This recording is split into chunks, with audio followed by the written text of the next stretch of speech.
di Jalan Kiai Majestic, Jakarta Selatan, tepatnya di dekat deretan Burger Blenger ada soto Betawi asli Bang Ujang Legend. Di sini banyak banget varian menunya seperti kikil, daging, paru, babat dan lain-lain. Dan uniknya di sini tuh makannya tuh pakai sambal kacang dan kuahnya kuah santan.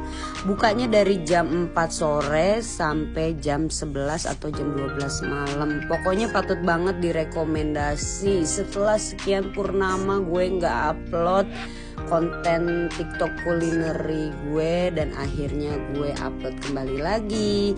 Dan di sini tuh uniknya makannya pakai kerupuk kulit. Pokoknya patut banget direkomendasi. Wadidaw jigidau buat kalian jangan lupa pada cobain soto Betawi asli Bang Ujang.